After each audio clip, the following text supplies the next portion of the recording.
Hello, welcome to Table Talk. I'm Stan Deatherage, your host, and to my left, down east, Dave Hudson. We're going to talk to you today about a myriad of things, but right now we're going to hit up our first subject of the day, which is going to be Civics 101. Why are we doing Civics 101? Because we're self-governed people. We all have to live under a government, and we pick our representatives, and sometimes it works, and a lot of times it doesn't. But you need to know what your responsibilities are as a part of the electorate, just as politicians need to know what their job is as the representative, the people you elect. Dave, you want to get started with that? Yeah, we can. That's, I think, the first most important aspect for everybody to understand is we're in a free country, and everybody can participate in the political process and elect our representatives, and that's the key piece of it. Providing you are a citizen. That's correct. If you're a citizen, there's some caveats to that, but if you're a law-abiding citizen, there's no reason you should not be able to participate. And because it is a representative government, we elect folks to represent us in government. Ultimately, you are the person in charge. You have the most say, and it falls on those elected representatives that you vote for and we elect that work for you. They are not there to dictate to you. They are there to work for you for the benefit of the whole, for the benefit of whether it be national level, county level, city level, whatever that may be. So that's the important piece to understand is you have the ability to influence and push the conversation, push the agenda, and you should hold people accountable for that. But we need to understand how government works at the different levels. And so that's where we fall with civics. Yes, so let's talk about levels of government. That's how it all starts. We were designed to work as elected leaders closer to the people. In the very beginning, states were sovereign. Correct.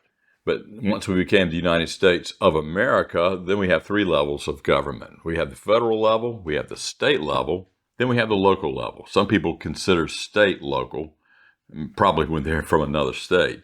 But I like to think of the state as being sovereign, and then they delegate responsibilities back to the local governments. Most importantly, your county government. I don't know how it's done in all states. I hear from other county commissioners. But in North Carolina, I do understand how it works. And in North Carolina, the states are an outreach and an outpost of, the counties, are an outreach and an outpost of the state. And the state general statutes are enforced at the local level by your sheriff and by the county commissioners. The bureaucrats are supposed to operate in that manner just as well, but they still operate under the oversight of the county commissioners. Let's talk about state government. How do you understand state government? You've lived in North Carolina, you've lived in South Carolina, you've lived around a little bit, but you're from here. Correct. So yeah, state government, really, that's where we from the very foundation, the states were different. Where people came from was different. The values, the beliefs they brought with them were different. And so our state governments were set up slightly different in how they operate. Some of the laws that people focused on, we still see that today when we look at a number of issues, whether it's, liberal issues such as, gay marriage, abortion, gun rights, any of those type things that we want to look at. Each state kind of handles those different. The federal government has the ability to set law, but through the supremacy clause that we can touch on in a little bit, but the states really set those laws at the most, what I would say, at the local level, overarching the state constitution. Those laws are enforced, and then they get pushed down to the county levels as well. But that's where we really have the ability to influence where we live. Even to the extent of murder. Correct. Murder is a terrible thing. It is the most awful thing you can do other than sell out your country, which gets us all murdered eventually. But the way it works with murder, usually almost 100% of the time, it's the state law that governs how that trial is handled. At the national level, if it's a national crime and the murder can be adjudicated in a federal sense, sometimes they will do that. But we're not just going to talk about murder today. We're going to talk about how the Constitution prescribes that states deal with most of the issues. Some people say it's the 10th Amendment.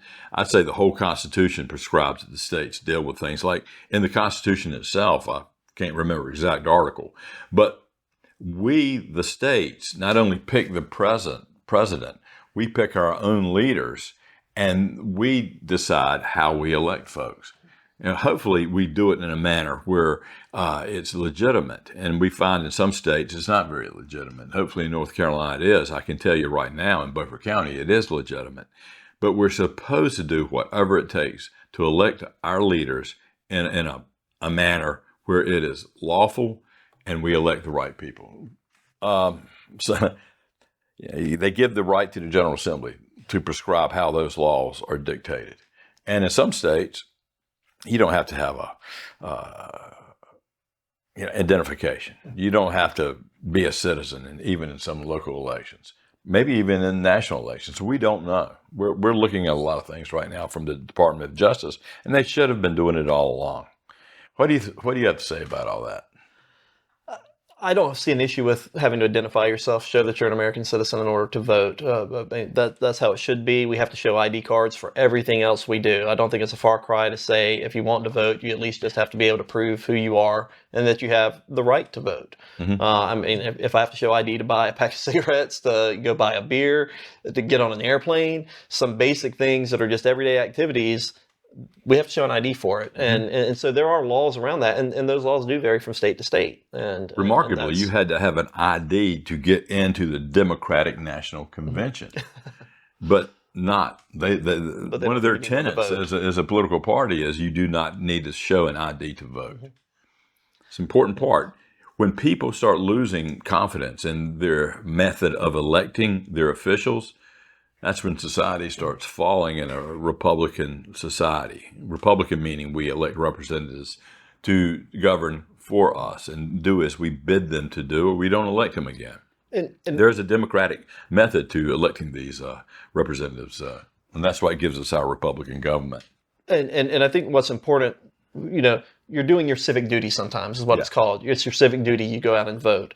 But the reason it's important to make sure that your vote is legitimate, that you have the legitimate right to vote, that's important because that provides legitimacy to the election process. And then we can all, whether we disagree with what's happening in government or not, we can at least all accept it is a legitimate government. It has been chosen by the people using the legal process. And that legitimacy is important because when we look at other places, whether if you look at Russia, whether you look at Venezuela, whether you look at a number of other countries, they don't have legitimate governments because they don't have legitimate elections. They're either rigged, the votes are false. Whatever it is, there are a number of issues. We saw that in Iraq and Afghanistan too. That was a key thing, is trying to make sure that we brought legitimate government to them so that those folks, as part of that nation building process we attempted during the War on Terror, that they could feel like they were involved in that process. Those governments were legitimate, and then they should be recognized and ideally not have all the infighting and some of the other things you see from a violence perspective, not just a political infighting where we disagree and we argue and things like that. So the legitimacy is vital, and we need that here in America. We need to maintain that through legitimate elections because ultimately that impacts everything in our day-to-day life based off of the laws that are passed and whether we believe those to be true or not. Well, let's use this scenario where maybe we elect the right people legitimately, or we don't. Hopefully we do. We definitely do here. And let's talk about the three branches of government at the federal level. You have the executive, which is the president, and all that comes down from the president, which is the president executes the laws of the land. Correct. He even makes laws sometimes through executive order. But Congress writes the laws. The executive branch, the president at the top of the executive branch, they coordinate with all the other agencies and the bureaucracies to enforce those laws. Then you have, of course, Congress, which I would argue is your top branch of government, because they not only write the laws of the land, they budget how money is spent.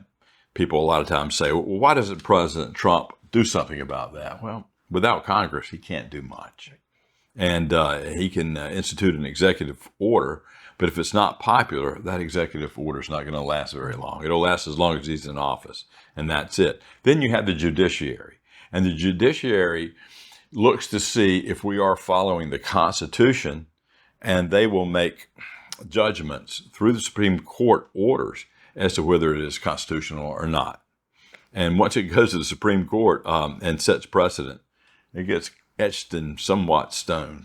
And what's important to remember is the judiciary does not create laws. Although we've seen issues where judges do get the idea that they want to govern from the bench. Those aren't officials that have lawmaking authority. They are there to interpret the law, not make the law. And that needs to be a clear distinction. And something that I do see, in my opinion, that we have had some trouble with here, in recent history, probably going back for years. It probably predates even our lifetimes. But we have to remember that the laws are made by our elected representatives. Yes. And not from the bench. And if you ever get to the point that Congress decides to stack the bench, load the bench up, all in one administration, instead of 9 justices, we wind up with 13 or 15 or 17, some odd number. That's not going to last very long. The people want order and organization. They want laws to be interpreted rightly, fairly, and if they're not, that precedent will be overturned very quickly. We saw that with Dobbs. Mm-hmm. I mean, they used the 14th Amendment to allow the federal government to prescribe that all states could have abortions. Now it's the state wants to be able to legislate abortions in that state, and how it's done, it's up to the states. That's right. And it should have always been that way. Some states may not want to do it, some may. It is an encumbrance upon certain people, but if they don't like it, they can move to another state. That's the way these things work. And some of that goes back to the Supremacy Clause and the 10th Amendment and how those are interpreted at the federal level and at the state level. And that's for a much bigger conversation at a later time. But it is important to look at that because that does impact things. But I'd like to caveat briefly when we're talking about how that impacts you, how you're being represented is important. Here at the county level, government is local. It's going to impact you the quickest, closest to home.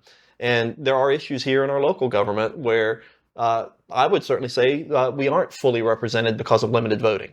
And what that does is when we're only allowed to choose one candidate to represent us here in Beaufort County, that's an issue because there may be 2 or 3 folks that I would like to vote for who I feel would truly represent me. But when I only have the ability to choose one, that really limits how much involvement, how much control I have. And so you have a number of other folks who may not truly be representing us, but because of the way the system's set up, it just seems flawed, in my opinion. And it's certainly not like this nationwide. It's not like this in all states, but it is what we deal with here in Beaufort County. And I know, Stan, I think that's one of the issues that you've been interested in, if you'd like to carry it on a little bit. Yeah, we'll talk about this a little bit. We're going to talk about county government in a little bit in our next section. But why don't we wait and do that next? Then? Yeah. But I'm going to intone exactly what my friend is saying here. It's very simple. The more people you get to vote for, the more people will be representing you. Politicians like to find out who their constituents are. They'd rather not listen to the mob in the room. They'd like to listen to the people that actually elected them. If they know that you're one of their constituents, that you thought well enough of what they stand for to go down and vote for them in a rightly and legitimate manner, they're going to listen to you. And you would rather that it be that way than them listening to the last person they talked to, the person they maybe greased their palm with some money, which is an important thing, and that needs to end in America as well. One day we ought to talk about dark money. Absolutely. And I will go so far as saying that one of the things that's encroached at the federal level and at state level as well is lobbyists. Yes. There needs to be stricter laws on lobbyists. That is terrible. I'm against lobbyists in all form and fashion. I don't mind them having their First Amendment right to speak to politicians, but when they pay to play, that's correct. That's a problem. The power that they can levy and the fact that there's not really a good way to regulate what they are or not doing.